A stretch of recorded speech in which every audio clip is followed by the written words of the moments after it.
The new Weiss DS5 multiband compressor is the next generation of the Weiss DS1 that was never possible to build in hardware form. Weiss is the gold standard in mastering, and the DS5 essentially gives you the power of 5 DS1s in a single unit.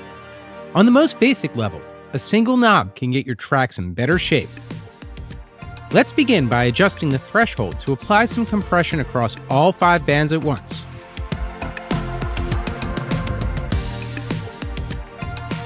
Now we can select tilt, which skews the bands in opposite directions.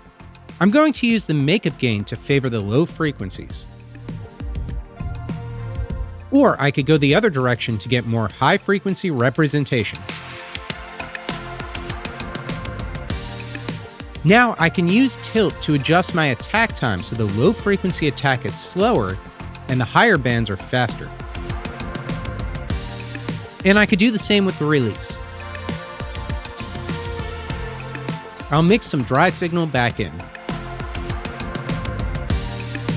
The DS5 gives you Weiss fidelity, but with a workflow advantage that you would expect from Softube.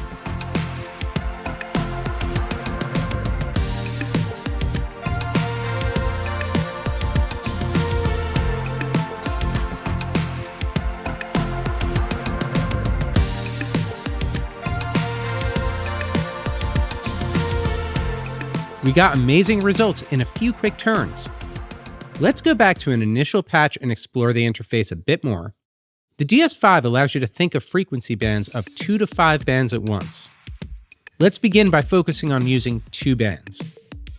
I can add or remove bands with the plus or minus signs at the top. In this first example, let's solo and adjust the low frequencies to compress the kick. If I double-click, I can make detailed adjustments from the DS1's interface.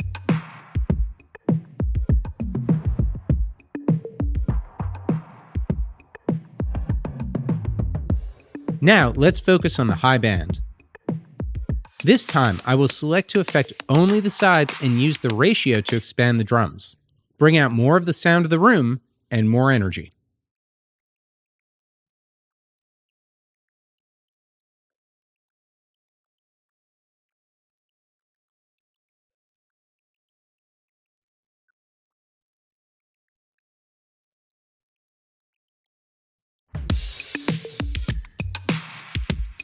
This means that the makeup gain will allow us to bring the expanded sides up to exaggerate this sound.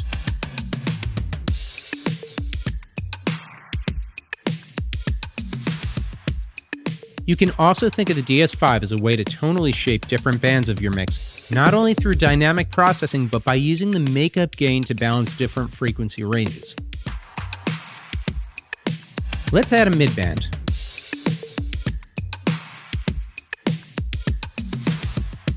When we solo a band, we are auditioning the sidechain signal.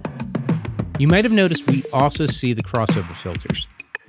These help us visualize how our audio is reacting to the dynamic processing, but they also help demonstrate the shape of the filters.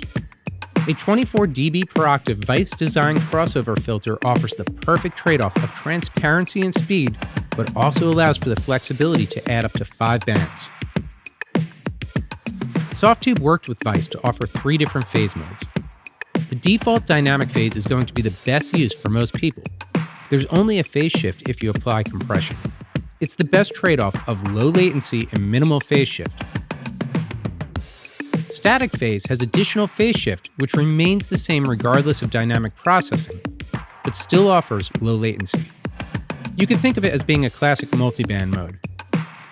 Linear phase uses the same method as the Weiss EQ1 and runs at higher latency. When there isn't any compression, there will not be pre-ringing on those crossovers. And the higher latency offers the best resolution and removes any phase smearing. We will stick with dynamic phase for these examples. Let's adjust the middle band to isolate the crack and upper energy of the snare.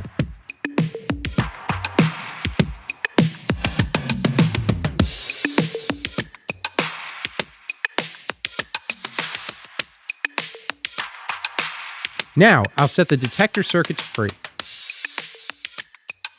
I need to tell the DS5 what to listen to, and this time it'll be the low frequency energy of the snare.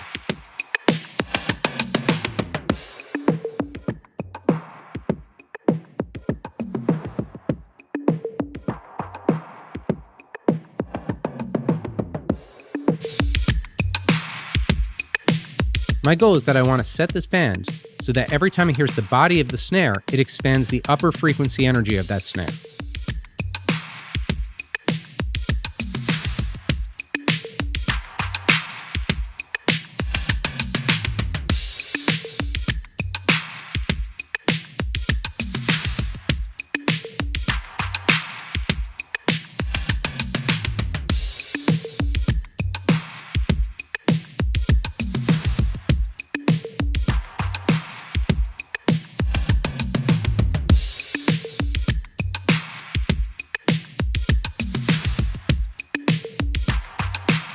As you hear, the results are amazing and you get a ton more energy and presence from that snare drum. Download and try the Weiss DS5 multiband compressor free for 20 days.